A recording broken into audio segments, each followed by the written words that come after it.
오늘 에스겔서 11장 말씀 이제 보는데요. 8장에서 8장, 9장, 10장, 11장 요 네 장이 에스겔 선지자가 예루살렘 성전에 대해서 보았던 환상입니다. 그래서 오늘 11장까지 예루살렘 성전 환상이 이제 끝이 납니다. 그러니까 바벨론 거발 강가에서 환상을 보는데 그 환상 가운데에서 이걸 뭐 어떻게 말하면 환상 가운데서 자기가 예루살렘에 가서 그 예루살렘이 심판받게 되는 그 내용들을 보고 또 이 내용들을 이제 바벨론 거발 강가에 바벨론 포로들에게 또 말을 하는 또 그 기록들이 나중에 후대에 전해지는 그런 일들을 우리들에게 보여주는데 이제 오늘은 마지막으로 예루살렘 성전 환상을 보는데 특별히 어떤 사람들에 대해서 그 메시지를 가지게 되는가 하면은 그러니까 정확히 역사적인 시점을 말하자면은 예루살렘 멸망 2차 멸망과 3차 멸망 그 사이에 남아 있는 예루살렘에 남아 있는 사람들입니다. 자, 요걸 이제 우리가 좀 더 세분하게 자세히 봐야 될 이유가 바로 여기에 있는 겁니다. 그래서 제가 예레미야 때 나오는 그러니까 요 때가 전부 다 예레미야 시대하고 같은 동시대입니다. 지금 에스겔 선지자가 바벨론에서 그 선지자 활동할 때 유다에는 예레미야 선지자가 활동하고 있었으니까 에스겔이 예레미야 다음이 아니고 예레미야하고 동시대에 사역을 하고 한 사람은 바벨론 한 사람은 유다에서 바벨하고 있는데 이때가 제가 계속해서 말씀드린 것처럼 예루살렘이 1차, 2차, 3차로 멸망되어졌다. 1차는 여호야김, 2차는 여호야긴, 3차는 시드기야. 여호야긴 왕은 3개월밖에 왕노릇을 못하고 바벨론으로 포로 잡혀가게 됩니다. 그러니까 지금이 역사적으로 어느 때인가 하면 여호야긴하고 시드기야 왕 그 사이 때입니다. 그 사이 때에 바벨론에서 에스겔 선지자 환상 가운데에 이제 그러니까 여호야긴하고 시드기야 그 사이에 있는 예루살렘에 있는 사람들에 대한 환상을 보고 메시지를 정하는 것이 그 메시지를 전해주고 있는 것입니다. 자, 이런 것들이 이제 알아야 지금 여기에 예루살렘의 그 남은 자들이 어떤 사람인지를 우리가 알게 되고 그래야 그 사람들에게 적당한 메시지를 줄 때 우리가 그 상황의 메시지를 그 상황에 맞는 메시지를 우리가 알 때에 이게 무슨 말이구나 알게 되는 겁니다. 그래서 한번 딱 들으면 알게 되는데 이거 없이 그냥 두리뭉실하게 들으면요 매년 들어도 새롭습니다. 좋은 의미가 아니고 왜냐하면 두리뭉실하게 그래서 이사야로부터 말라기까지는 매년 들어도 좀 부정적인 의미로 새로운데 들을 때는 뭐 또 선지자구나 하고 하는데 듣고 나면은 하나도 모르는 그게 그거고 그 사람이 그 사람 거고 왜 요 시대에 좀 복잡한 요 시대적인 역사적인 상황을 정확히 모르고 그냥 들으니까 뭐 이사야도 말했는 것고 에스겔 말하는 거 다 똑같이 이렇게 두리뭉실하게 넘어가는 그런 경우들이 많습니다. 그래서 우리가 이 역사적인 상황을 정확히 알기가 어려운 때가 사실은 또 많이 있습니다. 많이 있지만은 분명하게 나타난 것은 우리가 그 뼈대를 잡아가면서 선지서를 들을 때 그 내용이 이게 이런 내용이구나라는 것도 우리가 알게 될 때 선지서도 그 내용을 우리가 충분히 그 내용을 알고 메시지를 듣게 되는 겁니다. 자, 오늘은 이제 바로 그 사이에 마지막 예루살렘 성전 환상인데요. 자, 1절 보겠습니다. 그때에 주의 영이 나를 들어 올려서 여호와의 전 동문 곧 동향한문에 이르시기로 보니 그 문에 사람이 25명이 있는데 내가 그 중에서 아술의 아들 야사냐와 버냐야의 아들 벌야다를 보았으니 그들은 백성의 고관이라. 자, 요 사람들이 2차 멸망하고 3차 멸망 그 사이에 예루살렘에 있는 고관들 그러니까 뭐 아주 신분이 높은 사람들인데 25명이 예루살렘 동쪽 동향에 있었습니다. 그런데 그 25명 가운데 에스겔 선지자가 아는 사람이 있어요. 그 사람이 두 사람인데 야사냐와 벌야다를 보았다. 25명 가운데 에스겔 선지자가 나 이 두 사람은 아는데 이제 그런 고관들이 모여 있었습니다. 자, 2절 그가 내게 이르시되 인자야 이 사람들은 불의를 품고 이 성중에서 악한 꾀를 꾸미는 자니라. 자, 25명이 좋은 사람들이냐? 그렇지 않다는 겁니다. 불의를 품고 악한 꾀를 꾸미는 이제 좋지 않은 부류의 고관들입니다. 3절 그들의 말이 집 건축할 때가 가깝지 아니한즉 이 성읍은 가마가 되고 우리는 고기가 된다 하나니. 자, 이게 이제 무슨 말인가를 알아야 되는 겁니다. 이게 이 성읍은 가마가 되고 우리는 고기가 된다라고 말하는데, 자, 큰 가마솥에 있고 뚜껑이 있고 이제 거기에 고기를 넣어서 고기를 삶습니다. 바로 그 상황인데, 여기서 이 성읍이 가마가 된다는 것은 예루살렘 성읍이 큰 가마가 되고 그 안에 고기를 넣습니다. 그러면은 이제 그 당시에 이건 우리가 고기 삶아 먹으려고 하는 그런 차원이 아니고, 큰 가마에 고기를 넣고 뚜껑을 닫는다는 것은 이 그 안에 고기가 이 큰 가마와 가마 뚜껑에 의해서 완전히 보호된다는 의미입니다. 그래서 큰 가마에 가장 좋은 고기를 넣고 뚜껑을 닫아서 고기를 보관한다. 그런 차원에서 지금 이렇게 말하는 거지, 가마를 펄펄 끓여서 고기를 삶아서 죽인다, 그런 차원이 아닙니다. 그러니까 예루살렘에서 2차 바벨론 2차 포로 때는 많은 사람들이 붙들려 갔습니다. 그리고 이 사람들은 안 붙들려 간 사람들. 그런데 이 안 붙들려 간 사람들이 어떤 생각을 하는가 하면은, 바벨론에게 포로로 된 사람들을 은근히 신앙적으로 무시하고 있었습니다. 우리들은 안 붙들려 가서 우리들은 여기 남았어. 저 바벨론으로 포로된 사람, 저 사람들은 참 죄도 많고 하나님께서 특별히 저 사람들을 찍어서, 우리 말하면 찍어서 다 데리고 간 악한 사람들이야. 평소에 뭐 잘하는 것처럼 저 나쁜 사람들 하면서 이 남아있는 사람들이 바벨론 포로된 사람들을 무시하고 영적으로 교만해져 있었습니다. 근데 이게 나중에 이게 판명되는 게 우리가 이미 앞에서 본 겁니다. 시대적으로 사실은 느헤미야, 에스라 이런 내용들은 이 에스겔 다음에 일어나는 이제 이야기잖아요, 그죠? 느헤미야. 그런데 우리가 이미 앞에서 먼저 봤습니다. 성경이 그래서 시대적으로 이렇게 다 순서로 되어 있지 않다고 분명히 말했습니다. 그래서 우리가 나중에 예루살렘 멸망하고 바벨론 70년 포로 생활하고 또 1차, 2차, 3차로 돌아올 때에 이 돌아오는 사람들을 예루살렘에서 남았던 사람들이 굉장히 무시하고 하대하고 그 사람들을 욕하고 그랬습니다. 그래서 에스라 선지자가 오고 느헤미야가 와서 성벽을 건설하려고 할 때 이 사람들이 굉장히 무시하고 방해하고 막 그랬던 내용들을 우리가 이미 앞에서 봤습니다. 그 뿌리들이 지금 바로 이런 사람들에 인하여서 그런 교만과 바벨론에 포로 잡혀간 사람들을 막 무시한 그런 뿌리가 되는 사람들의 흔적이 여기에 나타납니다. 이 사람들은 이 예루살렘 성읍이 자기들을 지켜주는 든든한 가마가 되어서 자기들은 그 가마 안에 있는 고기 있기 때문에 우리들은 안전해. 우리들은 이방인들이 우리를 건드릴 수가 없어. 저 바벨론 포로된 사람들, 저 죄 많은 사람들, 그렇지, 저 사람들은 저 가서 좀 혼 좀 나야 돼. 그렇게 생각하고 있었던 사람들입니다. 그래서 이 사람들이 이 성읍은 가마가 되어서 우리는 고기가 된다. 이건 나쁜 의미가 아니고 굉장히 좋은, 자기들은 이제는 안전하다. 이제 우리는 더 이상 이방인들로부터 침략을 당하지 않는다. 왜? 이 가마가 이 성읍이 가마가 되어 지켜주니까. 그래서 뭐라고 말하는가 하면 앞에 그들의 말이 집 건축할 때가 가깝지 아니한 적, 이제 우리 집이 다시 더 부서져서 다시 우리 집을 건축할 이유도 없다.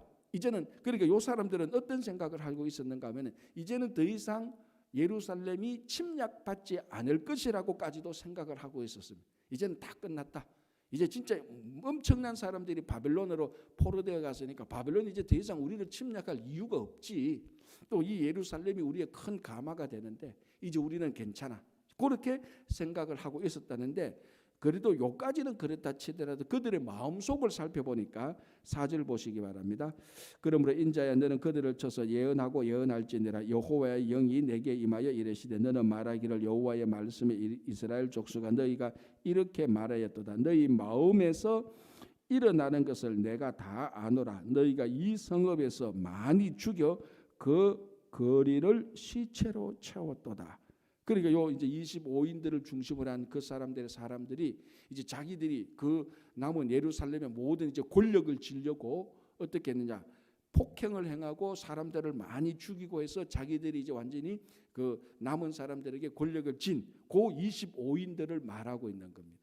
그래서 그런데 하나님께서 지금 이제 이 사람들이 그런 범죄를 저지르기 전에 그들의 마음을 다 살펴봤다. 5절에 너희 마음에 일어나는 것을 내가 다 아노라 이렇게 말을 하고 있는 것입니다. 자, 우리가 앞에서 봤을 때 지금 8장, 9장, 10장, 11장 그리고 어제 우리가 봤던 10장에서 볼 때 다시 한번 에스겔서 1장에서 봤던 내 생물을 가진 그룹들 그리고 수레바퀴들 이런 것들이 10장에서 다시 나타나는 것을 보았습니다.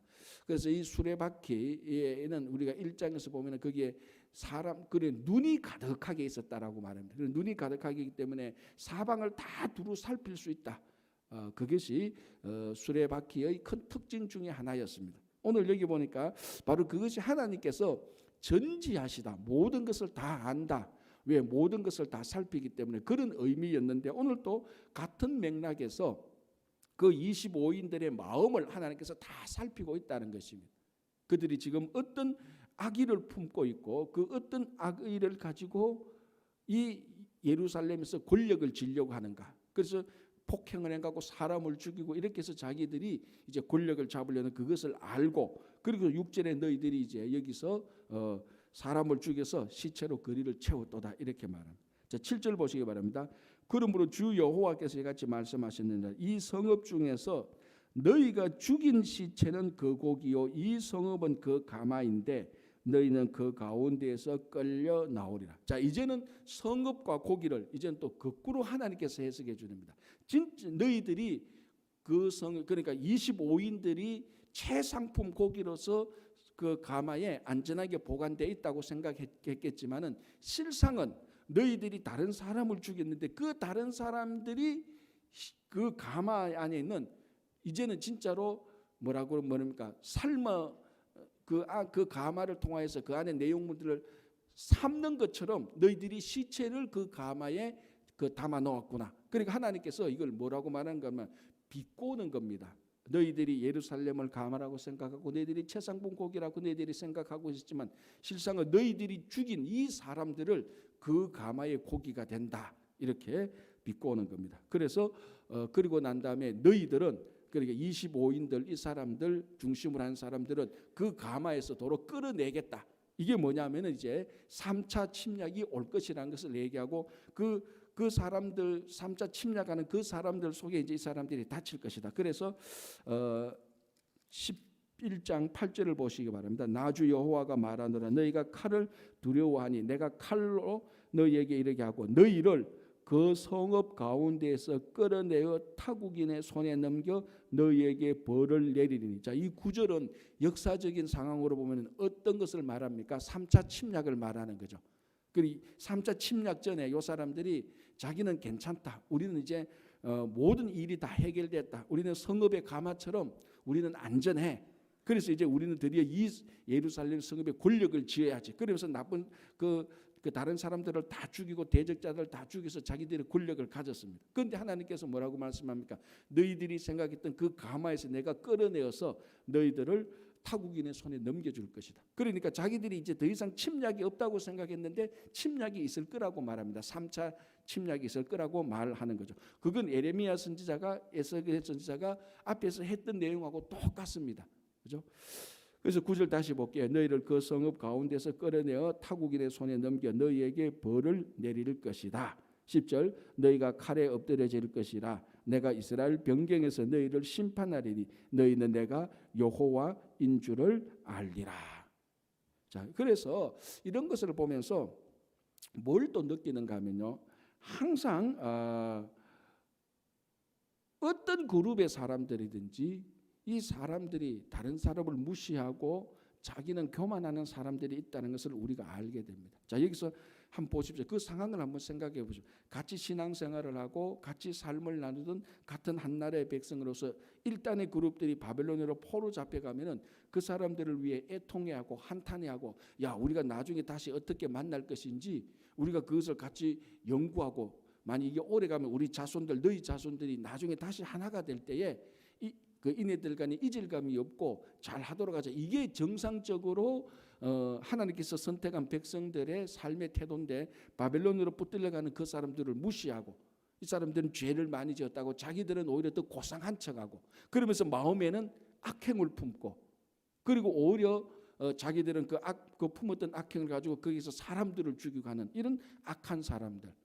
마음에 교만이 있고 폭력을 행하는 사람들, 이 사람들에 대해서 하나님께서 에스겔 선지자를 통해서 지금 책망을 하고 있고, 너희들이 이제 이방인의 손에 넘길 것이다, 한 번 더 바벨론이 쳐들어올 것이라고 그렇게 말을 하는 겁니다. 그러면서 언제 어디서나 항상 사람들이 모인 곳에는 이런 교만한 사람들, 형제 자매를 분리시키고 이간질하는 사람들이 있다는 것을 보게 되는 겁니다. 이게 지금 최악의 상황이잖아요. 이런 최악의 상황에서 하나로 만들어 가야 되고 하나로 붙들어 가야 되고, 어쩔 수 없이 자기들이 분리되면은 나중에 다시 연합될 것을 마음에 품고 소망을 품고 서로 위로하고 격려하고 살아야 되는데, 이 예루살렘에 남은 사람들은 오히려 정반대로 교만하고 무시하고 폭행을 행하고 자기들이 권력질, 그러니까 완전히 전형적인 기회주의자들입니다. 그래서 기회주의자. 그러면 이 사람들이 자기들이 이뻐서 똑똑해서 여기 남아 있었나? 그것도 아니죠. 똑같이 죄인들인데 자기들이 그냥 남아 있었던 사람들입니다. 그렇죠? 자, 11절 이 성읍은 너희 가마가 되지 아니하고, 뭡니까? 너희는 그 가운데 고기가 되지 아니할지라. 자기들이 성읍이 가마가 되고 자기들이 보호처가 되고 자기들은 최상품의 고기처럼 좋은 사람이라고 확신했지만 11절에 하나님께서 그 반대로 역사적인 상황으로 만들어버리고 심판하는 것을 말합니다. 자, 12절 너희는 내가 여호와인 줄을 알리라. 너희가 내 율례를 행하지 아니하며 규례를 지키지 아니하고 너희 사방에 있는 이방인의 규례대로 행하였느라. 자, 요 말씀이 뭔가? 그 남아있는 사람들, 최상품의 고기라고 생각했던 사람들이 이제 자기는 안전하다, 이제 우리를 더 이상 괴롭힐 사람이 없다. 그래서 어떻게 합니까? 하나님의 말씀을 지키지 않고 또 이방인의 규례를 지키는 겁니다. 막 1차 침략하고 2차 침략 올 때는 막 우리가 어떻게 해야 될까, 하나님의 말씀을 지켜야 되냐 마냐, 그런 고민 가운데 있다가 이제 2차 침략까지 다 가고 그 바벨론으로 갈 사람 다 붙잡혀 가고 나니까 남은 사람들은 후유, 이제 우리 살았다, 이제 우리는 안전해, 예루살렘이 가마가 되니까, 그리고 우리는 그 가마 안에 있는 최상품 고기처럼 이제 살게 되니까 이제 우리는 안전해. 일단 이 사람들이 착각을 하고 있는 겁니다. 더 이상 심판이 없다고 착각을 하고 있는 거예요. 그래 어쨌거나 착각을 했든 안 했든 자기들은 심판이 없다고 생각하고 안전하다고 생각하는 순간에 어떻게 됩니까? 하나님의 말씀을 또 지키지 않는 겁니다. 그래서 12절에 또 이방인의 율례를 또 자기 편한 대로, 자기 좋은 대로, 자기가 좋아 보이는 그 이방인의 율례를 지키고 살아가는 겁니다. 그 틈에서도.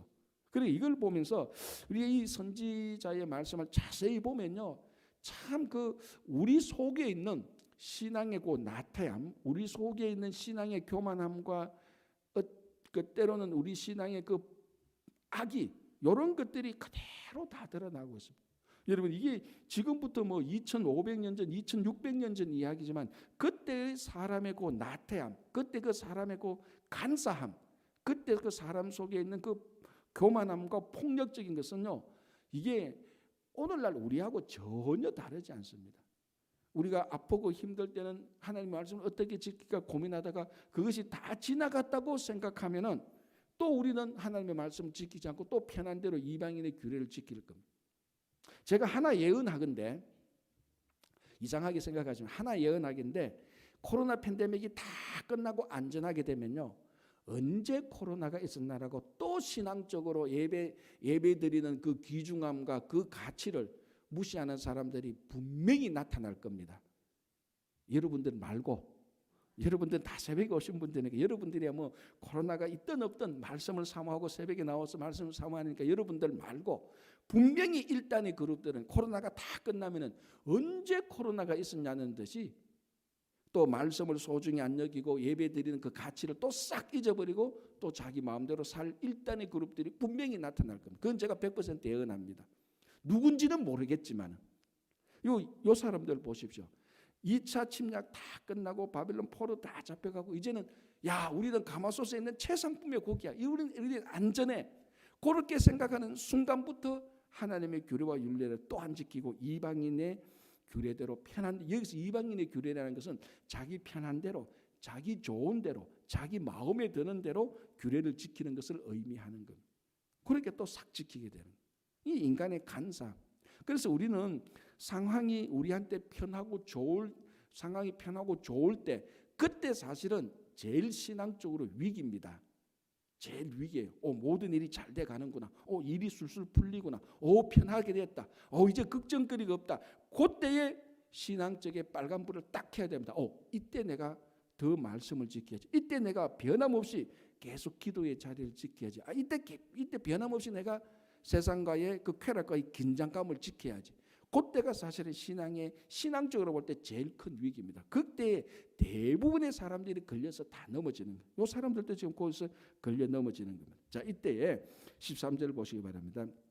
이에 내가 예언할 때 버냐야의 아들 벌야다가 죽기로 내가 엎드려 큰 소리로 부르짖어 이르되 오호라 주 여호와여 이스라엘의 남은 자를 다 멸절하고자 하시나이까.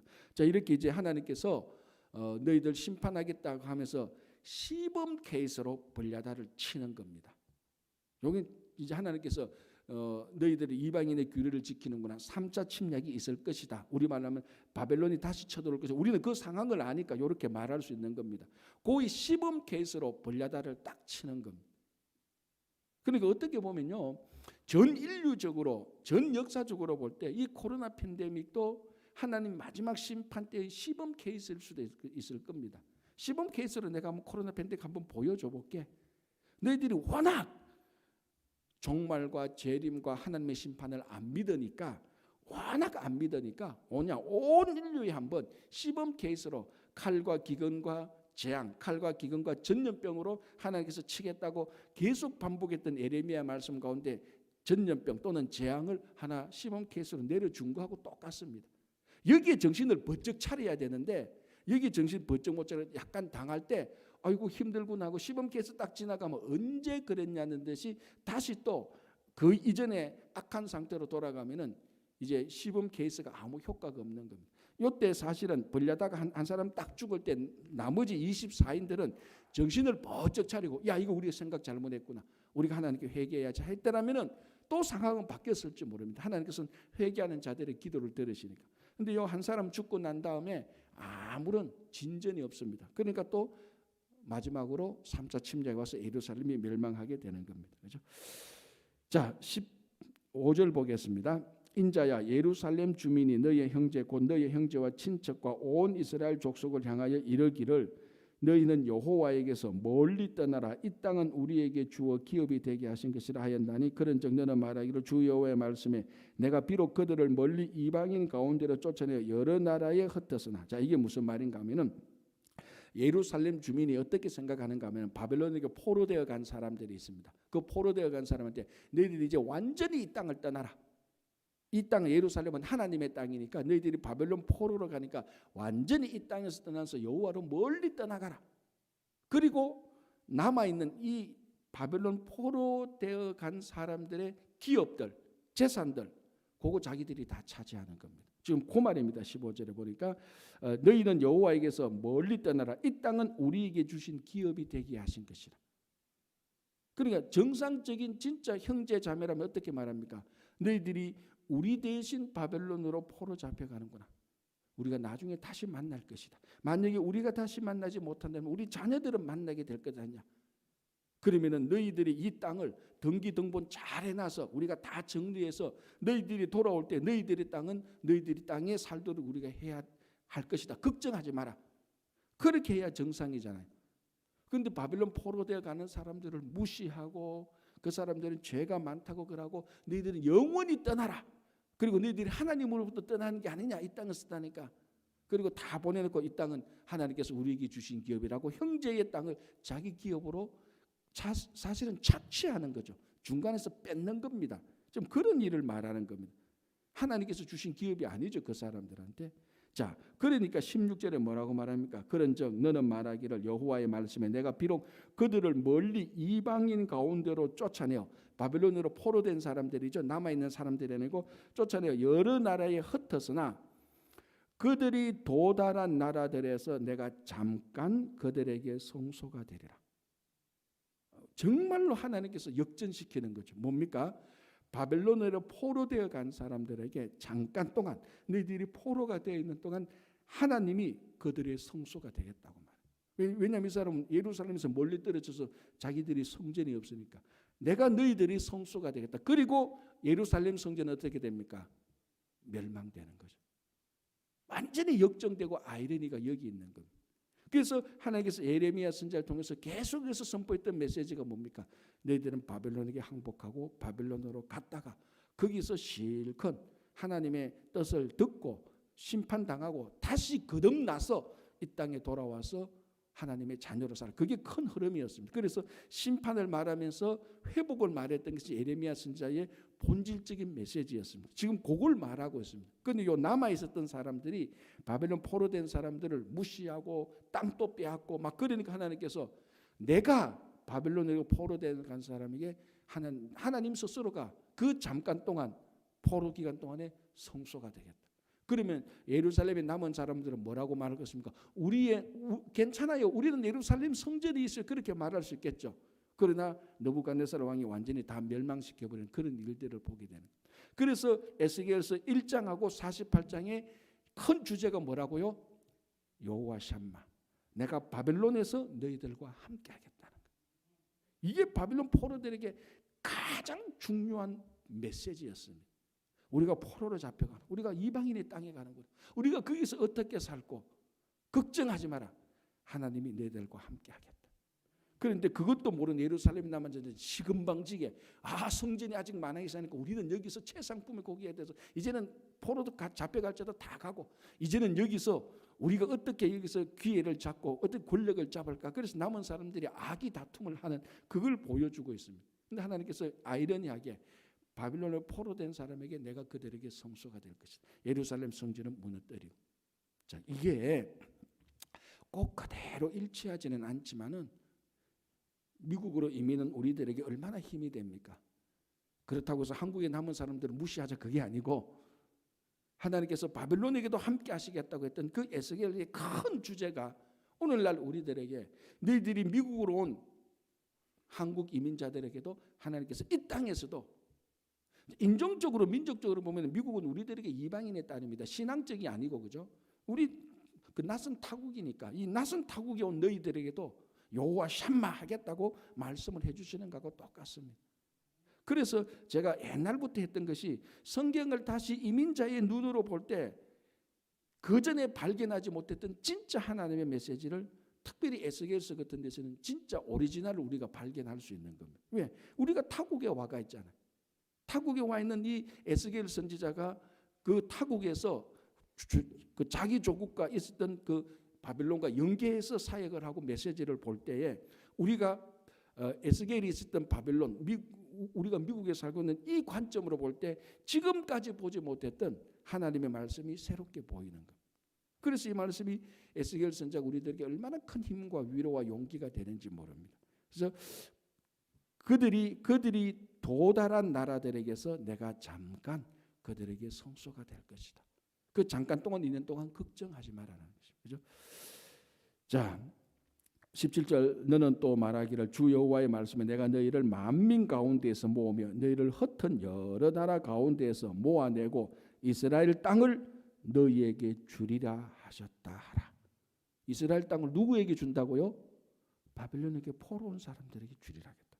그리고 보십시오. 18절에 그들이 그리로 가서 다시 이스라엘로 가서 그 가운데의 모든 미운 물건과 모든 가증한 것을 제거하여 버릴지라. 이게 무슨 사건을 말합니까? 실제로 나중에 에스라가 가가지고 에스라가 바벨론 포로에서 가가지고 안식일을 다시 지키라 그러고 예루살렘 그 제2차 성전을 마련하면서 거기에 부정한 것들을 다 쫓아내면서 심지어는 어디까지 그렇죠.